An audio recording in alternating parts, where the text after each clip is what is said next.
What is up, you guys? Thank you so much for stopping by once again. This is ARCa coming at you with an MMAT, Statistical and Technicals Thread of Analysis. Before we get started, please make sure to subscribe to the channel, like the video, share the video with a friend so that you and them can consider joining our trading community, ARCab, on Discord. Okay, you guys, with any further ado, I can't even talk right now, you guys. Without any further ado, let's go ahead and dive right into the charts, right? Okay, you guys, so we are going to start with the statistical metrics of the analysis first. So, yeah, for the new listeners, let's go ahead and just explain real quick, right, you guys? Okay, so new listeners, we are looking at volatility here represented by this indicator BBWP.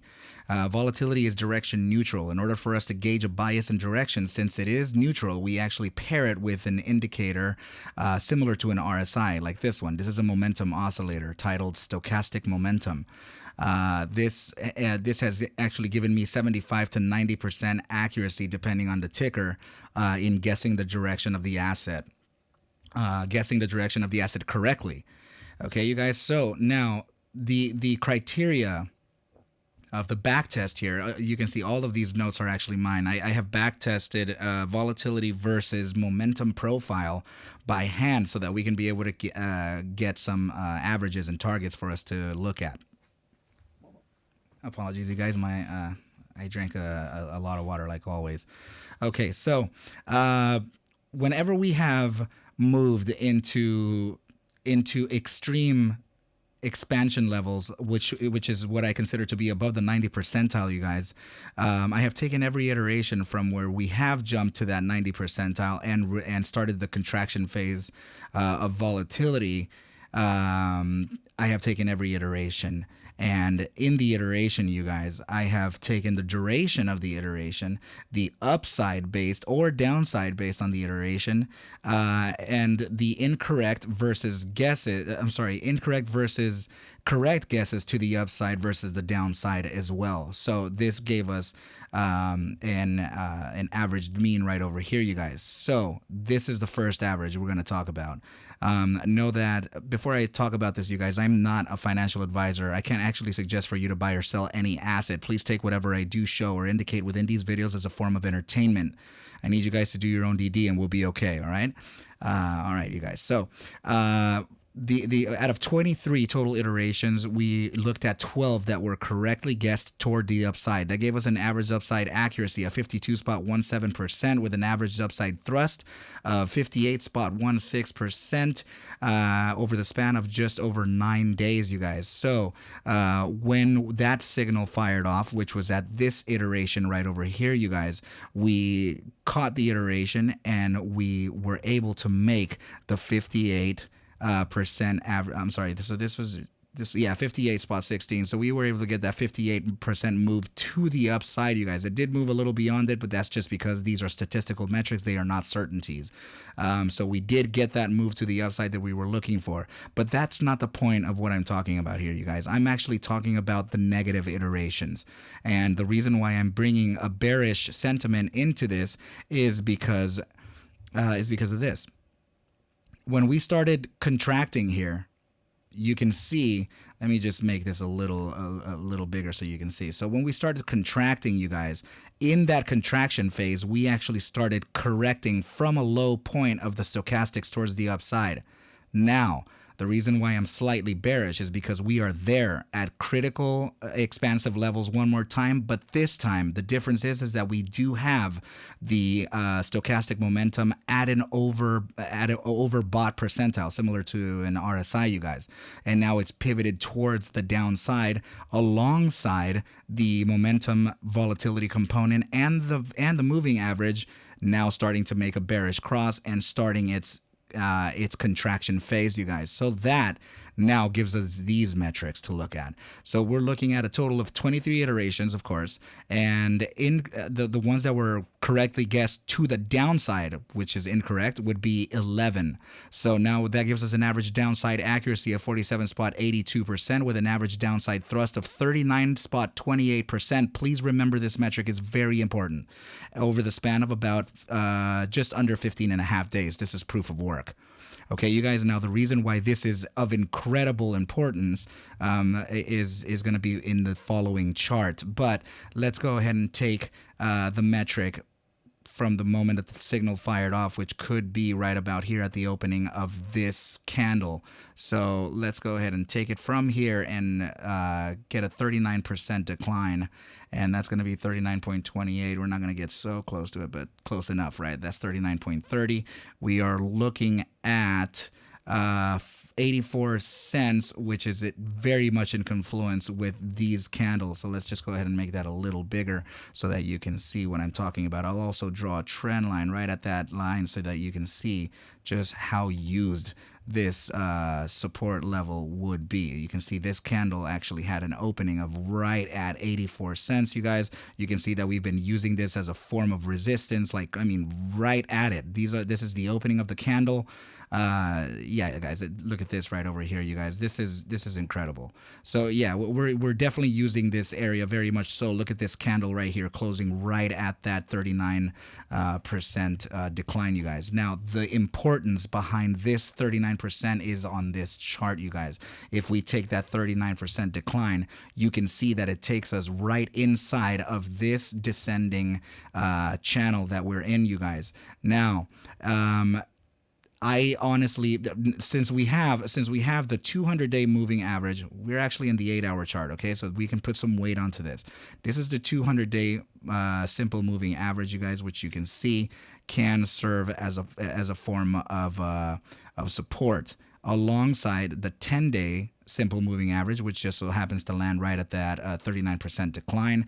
And we also have the 100-day moving average and the 50-day moving average as well, you guys, as support, alongside the descending channel newly converted resistance into support. So there is the likelihood to where we can fail this support and then bounce back immediately to start testing our newly converted resistance into support. The reason why I'm saying this is because of something that I speak about often in this channel, you guys. I talk about the golden rule of three very often. We have 1, 2, 3 tests of the resistance in a channel like this, followed by a capitulation event, followed by a true breakout on test number 4. We did get that breakout. However, if you've noticed, we have not retraced to test our newly converted resistance into support. The importance of this minus 39% decline is immensely important, because this is price action is actually indicating for us to come back and test the technical formation before a continuation onto the upside, you guys. This is not a reversal. This is a pullback. The pullback is 39%, which is massive. The only reason behind that is because we're looking at a macro time frame or a larger time frame, you guys. So this is 8 hours, and we've been looking at this formation from, you can see the dates right down here, from about May 2022 all the way to now November, you guys. So we've been in this for quite a while, and it is following market geometry, you guys. Now in failing and coming all the way down to this level, you guys, you can see that it's suggesting for us to use the 382, which is right over here. I'll draw a trend line, the not 382 as a form of support. And if we use that as support, you guys, we are now within the golden ratio. We are now within the golden zone. The zone is between the not 382 and the not 618. So that is very confluent. So if we bounce at the 382, you can see that we can recover the upside, thus testing the not 618, which I'm going to put a trend line right over here for you guys. We can actually bounce right up here. We'll reclaim the outside of the channel and then come back and test a newly converted resistance into support before a continuation onto the upside, you guys. The fact that the 39% decline is putting us right within this golden zone is incredible.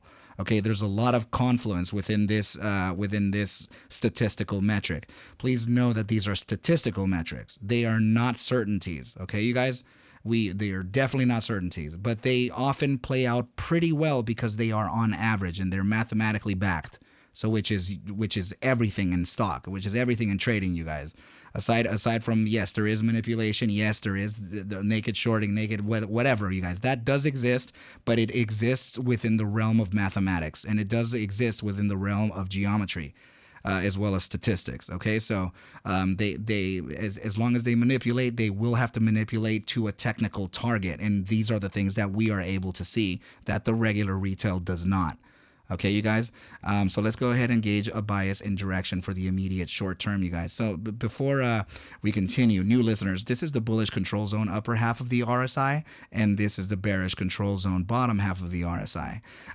The inner workings of either is the weakness percentile, or are the weakness percentile, and we have the outer zone, which is the strength percentile of either the bulls or the bears. Now, another thing is that I've noticed in literally every ticker that I'm covering right now, you guys, that we have sideways action right now. And this is very reminiscent to the economic data that's going to be released on the 10th, the CPI. And then also we have the formal presidential announcement on the 15th for the midterms. So the midterm elections, CPI, all that stuff is actually playing into our sentiment right now, you guys. Another thing that could be pressuring MMAT down is the simple fact that FTX, the crypto trading platform, is facing a liquidity issue, thus creating a bank run for BTC. A bank run meaning that people are in fear of a sell-off are going to remove their assets. So let's add BTC into the scale, you guys, and you can see that right when we start, this is BTC right here, you guys. So you can see that right when we touched that peak right over here, we started selling off alongside BTC going down. So you guys, the broader markets are affecting everything that's happening, which is incredible timing. And it's hard to, it's without, it's putting me without words. It's just it's so incredibly precise what's happening, you guys. So the moment we touch this top right here, you guys, we started selling off on BTC. Okay, which is the moment that FTX CEO reached out to CZ of Binance, as a CEO, to bail them out because they're facing liquidity issues. And then we start selling off to come and test our our newly converted resistance into support. That's incredible, you guys. There's so much rhyming within the markets. It only makes me feel like it was already pre-planned and this was already known. You know what I mean, you guys? So it is very much in confluence to what we need in order for us to continue on to the upside. So this sell-off is not something of a reversal. It is something of a technical aspect alongside this macro perspective, alongside CPI and midterms. You guys, this is incredible. So I also called it right up here, you guys. I told you that we were likely to face this sell-off also based on the 1.618 golden ratio. That's why I have this right here. I said we're not going to go beyond this point, you guys. This is the point literally where we would start coming up to the downside. The 1.618, the 618 ratios in general, these are the golden means, you guys. It's used in natural sciences, it's used in art. It literally revolves around life itself. The 618 mean. Look it up. But yeah, you guys, the Fibonacci ratio suggested for us to do this. The reason why it didn't touch all the way, you guys, is because this is something I explain in my trading group as well. Usually take profits are right before the target so that you can confirm that you do get the target and don't wait all the way up here where you're just going to get caught bag holding because everybody decided to sell a little early. Everybody sells a little early, you guys, okay? So the 618 actually served very well for us, and now we're facing a decline. It is a 39% decline, but we're looking at thus far a 17.87% decline. Okay, you guys, we're just about almost halfway through this decline. Okay, so watch your longs, you guys. Anyway, let's go ahead and grab that bias and direction for the immediate short term. So let's move on to the 2 hour, you guys. The bi-hourly is suggesting a continuation onto the downside, which is reminiscent to what we're talking about and in accordance of the testing of the newly converted resistance into support. Now the 6 hour RSI is also in a nosedive right here, you guys. It has failed the bull strength percentile. We are trading below the moving average, and the moving average is now pivoted towards the downside, you guys.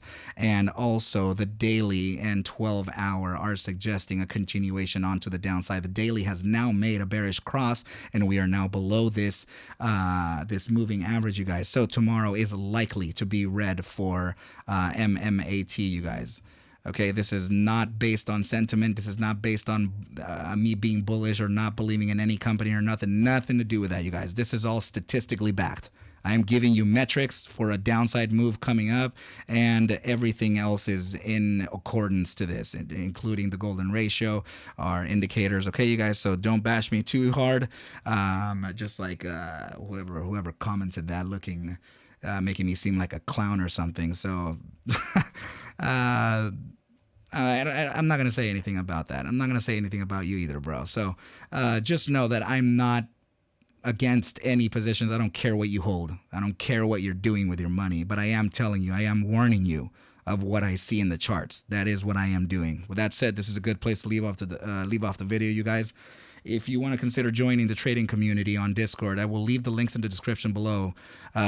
Visit me on Twitter. Say hi. Let's talk about these analyses, you guys. Let's discuss them. Okay? So with that said, I wish you a good night, and I will catch you at the bell mañana. Adios.